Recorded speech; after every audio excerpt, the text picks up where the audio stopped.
Salut, mon nom est Stéphane Delisle, je suis enseignant au Cégep Limoilou à Québec. J'ai fait un baccalauréat en philosophie, une maîtrise en philo, une scolarité de doctorat en philo et une maîtrise en administration publique. La raison pour laquelle j'ai été en philosophie, c'était le coup de cœur au Cégep. Socio, histoire, sciences humaines en général, ça a été une grande découverte pour moi. Je me suis rendu compte qu'il y avait autre chose dans la vie que Québec et Sainte-Foy.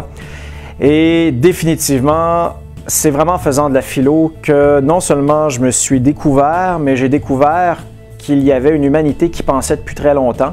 Je l'avais vu aussi en sciences sociales, mais il y avait une dimension de l'interrogation qui me satisfaisait davantage en philosophie.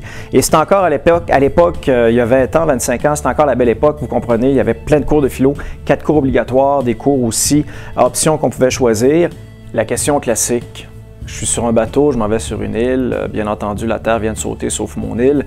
Quel ouvrage de philo que j'apporte? Je serais tenté de partir avec les œuvres de Nietzsche, mais je me contenterais de partir avec le mythe de Sisyphe de Camus.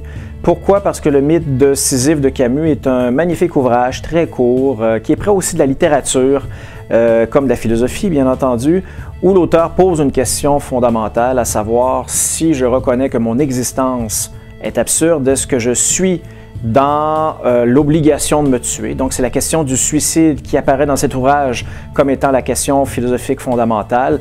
Et pour un bonhomme comme moi qui a besoin de sens dans sa vie, qui traverse des fois des moments montagnes russes où le sens semble s'évanouir, je dois vous avouer que cet ouvrage-là m'a permis de mieux me cramponner au siège de ma montagne russe. La philosophie, quant à moi, elle sera toujours pertinente, même si on l'a mis à mort avec Socrate il y a assez longtemps, vous me direz. Et même si on a essayé, même au Québec, de la mettre à mort il n'y a pas si longtemps, elle aura toujours sa place parce que, voyez-vous, à travers les sciences, à travers les religions, quant à moi, il y a seulement cette discipline qui continue d'honorer la raison, qui continue d'honorer la rationalité et qui prétend encore que la rationalité, la raison, peut nous aider à mieux vivre, à bien vivre.